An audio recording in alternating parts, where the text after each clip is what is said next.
নিতে পারে আর স্বামীকে, কেউ নিতে পারে বাবাকে, কেউ নিতে পারে আর পীরে নিতে বক্তে নিতে পারে পীরেকে, এমন ধরনের আবার কেউ আল্লাহকেও তো নিতে আল্লাহকে পারে, নিতে পারে। নবীকে নিতে পারে, অর্থাৎ তার দৃষ্টিভঙ্গি যে যেভাবে চিন্তা করে। এটি আসলে এই যে তারা গানগুলো লিখেন না, এই গানগুলো এক একটা গান কিন্তু একটা বই, একটা গল্প, একটা ইতিহাস। আপনি চিন্তা করেন, এই কারণেই এই গানগুলো হাজার বছর ধরে টিকে আছে। এই গানগুলো না, আপনি দেখেন, চিন্তা করেন একবার, একটা গান লিখেছেন বাউল আব্দুল করিম কবি, কিন্তু আজকে কত বছর পরে এই গানটা এখনো সমস্যা, এবং আমরা চলে যাব পরের প্রজন্ম আসবে, এই গান একই রকম থাকবে। কোনো কোনো গান আছে কয়েকদিনের জন্য আসে, জোয়ার আসে, এসে আবার হারিয়ে যায়, যেগুলোর কোনো আসলে হিট থাকে না, অর্থাৎ ভিতরের যে নির্যাস এটা নাই। কিন্তু বাউল আব্দুল করিম বলেন, উকিল মুন্সি বলেন, টাঙ্গাল বাসির বলেন, এই মানুষগুলো না, রাধারমন বলেন, এরা যে লিখে গেছেন না, দিনহীন, মানে এটি কি অসাধারণ।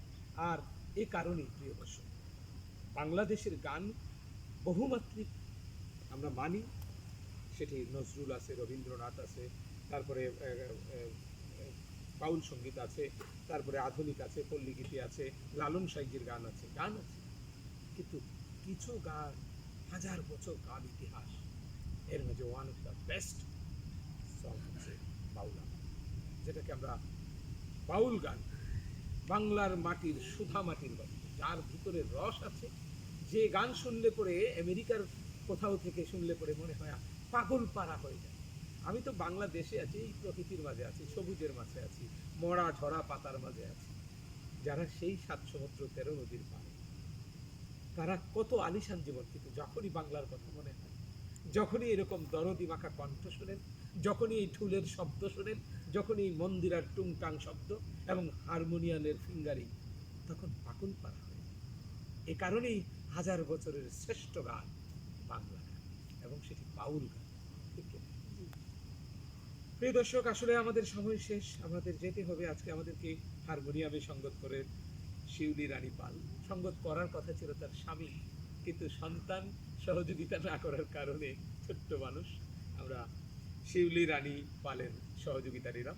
এটি আমাদের জন্য আরেকটা পরম পাওয়া।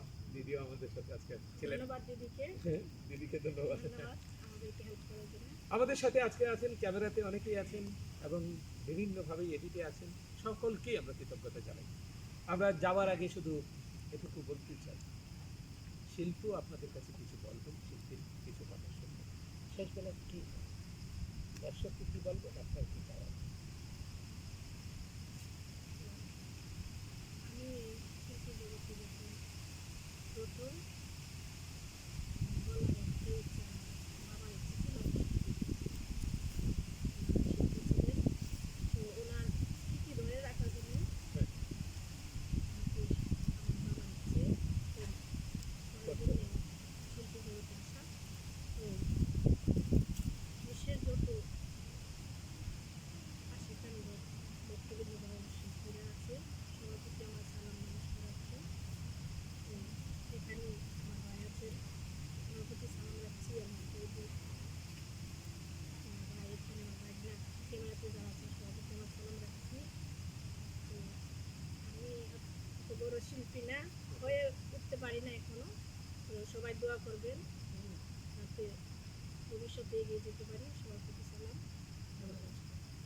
ধন্যবাদ। প্রিয় দর্শক, শিল্পী তো এরকম করেই চাইবেন, তিনি আপনাদের দোয়া চাইবেন। আসলে উনি জাত শিল্পীর ঘরের সন্তান, এবং বাবা মাকে বা তার উত্তরাধিকারী সূত্রে সেই জায়গাটিকে ধরে রাখার জন্য তিনি আছেন, শুরু করে দিয়েছেন আজকে ৭-৮ বছর ধরে, এবং তিনি সেটি কন্টিনিউ করবেন আমরা বিশ্বাস, এবং সুরের একটা মূর্ছনও আছে, যদি সেটি ধারাবাহিক থাকে আশা করি ভালো করবে।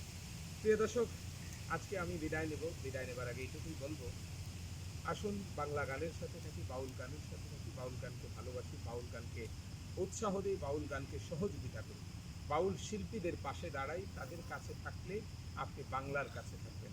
আপনি যেখানেই থাকুন বাংলা গানের সাথে থাকুন, বাউল গানের সাথে থাকুন, আপনার সাথে গান বিক্রয় করবে না, আমি এটা গ্যারান্টি দিয়ে বলতে পারি। যখনই মন খারাপ হবে আপনি গানটা শুনবেন, এবং সেটি যদি বাউল গান হয় মনটা ভরে যাবে। আপনি নির্যাস নিয়ে আবার উদ্যম নিয়ে কাজ শুরু করতে হবে।